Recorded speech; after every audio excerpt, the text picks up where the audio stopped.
इस चर्चा में आपका स्वागत है। आज हम बात कर रहे हैं बिजनेस कम्युनिकेशन के उन खास टॉपिक्स पर जो एमबीए और कॉमर्स के स्टूडेंट्स के लिए एग्जाम प्रिपरेशन में काफ़ी मायने रखते हैं। हमारे पास व्यावसायिक संचार की अवधारणाएं, नोट से कुछ की पॉइंट्स हैं। कोशिश रहेगी कि इन कॉन्सेप्ट्स को जल्दी और आसानी से समझें। बिल्कुल। तो बिजनेस कम्युनिकेशन आखिर है क्या? बेसिकली ये विचारों या सूचनाओं का एक्सचेंज है ना? हाँ, बिल्कुल। मकसद होता है कि सेंडर और रिसीवर के बीच एक कॉमन अंडरस्टैंडिंग बने। अच्छा, इसमें वो सब आ जाता है, sender, encoding, message, channel. Receiver और हाँ, फीडबैक, ये पूरा साइकिल है। ठीक है, लेकिन ये सिर्फ जानकारी देना लेना ही तो नहीं है। एग्जाम से हटकर सोचें तो असल बिजनेस वर्ल्ड में इसका क्या रोल है? अरे बहुत बड़ा रोल है। देखिए, इसका मकसद सिर्फ इन्फॉर्म करना नहीं है, बल्कि मोटिवेट करना, कंट्रोल रखना और सबसे जरूरी अच्छे प्रोफेशनल रिलेशनशिप्स बनाना भी है। रिलेशनशिप्स बनाना, हाँ, ये तो जरूरी है। और इफेक्टिव कम्युनिकेशन के लिए वो 7 C's की बात अक्सर होती है। Clarity, conciseness, completeness. हाँ, मैंने सुना है। Clarity, conciseness, completeness, concreteness, courtesy, correctness और कंसिडरेशन। एग्जैक्टली। और साथ में 4 S's भी याद रखने चाहिए: शॉर्टनेस, सिंप्लिसिटी, स्ट्रेंथ और सिंसियरिटी। ये बस चेकलिस्ट नहीं है, ये फ्रेमवर्क्स हैं कम्युनिकेशन को असरदार बनाने के। अच्छा, और ये कम्युनिकेशन सिर्फ शब्दों का खेल तो नहीं है, लिखने और बोलने के अलावा? बिल्कुल सही पकड़ा। वर्बल कम्युनिकेशन यानी बोलना और लिखना तो है ही, लेकिन नॉन वर्बल कम्युनिकेशन का रोल भी बहुत बड़ा है। नॉन वर्बल जैसे आपकी बॉडी लैंग्वेज, जिसे किनेसिक्स कहते हैं। आप स्पेस कैसे यूज करते हैं, यानी प्रॉक्सिमिक्स। आपकी आवाज का टोन, पिच, वॉल्यूम, वो पैरा लैंग्वेज है। अच्छा, आई कांटेक्ट, पोस्चर। हाँ, आई कांटेक्ट, पोस्चर, यहाँ तक कि साइलेंस और आपका अपीयरेंस भी, ये सब नॉन वर्बल क्यूज हैं। ये ज्यादातर फीलिंग्स एक्सप्रेस करते हैं। बिल्कुल, खासकर प्रेजेंटेशंस या इंटरव्यूज में ये नॉन वर्बल क्यूज आपके कॉन्फिडेंस, आपकी सिंसियरिटी के बारे में बहुत कुछ बता देते हैं। और हाँ, इस पर कल्चर का भी काफी असर होता है। लेकिन कम्युनिकेशन हमेशा स्मूथ तो नहीं होता होगा। रुकावटें, बैरियर्स क्या-क्या आ सकते हैं?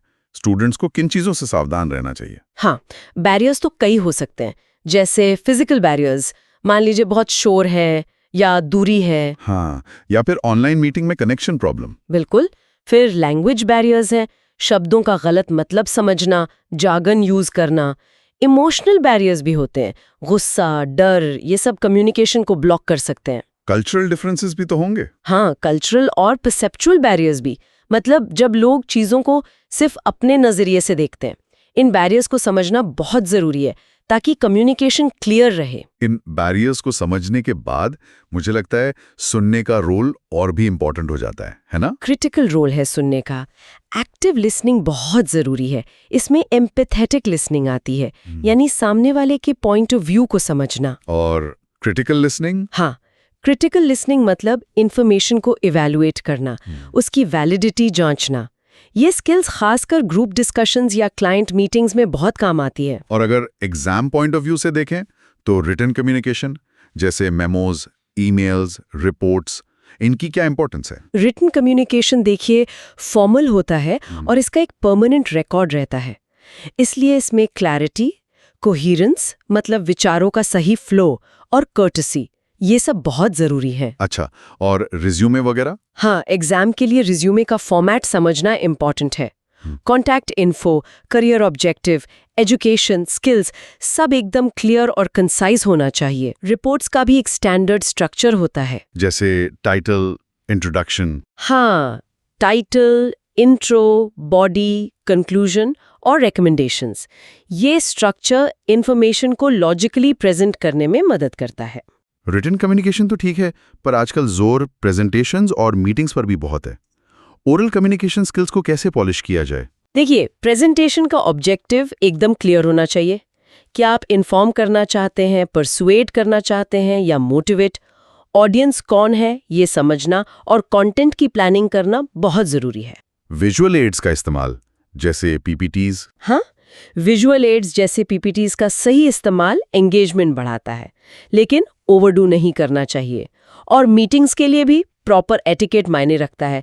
एजेंडा पता हो, समय पर हो, एक्टिवली पार्टिसिपेट करें, ये सब आपकी प्रोफेशनलिज्म दिखाता है ना। बिल्कुल। रीडिंग और स्पीकिंग स्किल्स पर भी तो ध्यान देना होगा। जरूर। रीडिंग में भी अलग अलग टेक्निक्स हैं। स्किमिंग, मेन आइडिया के लिए तेजी से पढ़ना, स्कैनिंग, कोई स्पेसिफिक जानकारी ढूंढना, इंटेंसिव रीडिंग, गहराई से समझना, और एक्सटेंसिव रीडिंग, जनरल अंडरस्टैंडिंग के लिए। वो SQ3R मेथड भी काफी सुना है। हाँ, SQ3R, सर्वे, क्वेश्चन, रीड, रिसाइट, रिव्यू, ये पढ़ने और याद रखने में काफी हेल्पफुल टेक्निक है। और स्पीकिंग में? स्पीकिंग में क्लैरिटी, कॉन्फिडेंस और सही टोन बहुत जरूरी है। इंटरव्यूज में, चाहे वो जॉब इंटरव्यू हो या पैनल इंटरव्यू, पोलाइट और ऑनेस्ट रहना सक्सेस के चांसेस बढ़ाता है। और ग्रुप डिस्कशंस, GDs में आपकी लिसनिंग एबिलिटी, आपके आर्ग्यूमेंट्स कितने लॉजिकल हैं, लीडरशिप पोटेंशियल और ओवरऑल कम्युनिकेशन स्किल्स सब परखा जाता है। तो मतलब कुल मिला के देखें तो इफेक्टिव बिजनेस कम्युनिकेशन काफी स्ट्रक्चर्ड है, पर्पसफुल है, और इसमें written, oral, listening, non verbal, इन सभी स्किल्स का एक सही मिक्स चाहिए। बिल्कुल। की टेक अवे यही है कि आप क्लियर हों, अपनी ऑडियंस को समझें, सही चैनल चुनें और बैरियर्स को पहले से सोचकर उन्हें ओवरकम करने की कोशिश करें।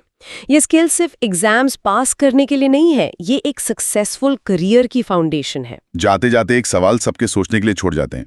ये सारे रूल्स, स्ट्रक्चर्स, टेक्निक्स अपनी जगह हैं, पर बिजनेस कम्युनिकेशन को सच में असरदार बनाने में आपकी पर्सनल ऑथेंटिसिटी, यानी आपकी अपनी असलियत की क्या भूमिका है, इस पर जरूर सोचिएगा। अगर आपको ये चर्चा उपयोगी लगी तो इसे लाइक करें, अपने विचार नीचे कमेंट्स में बताएं और हाँ, चैनल को सब्सक्राइब करना ना भूलें।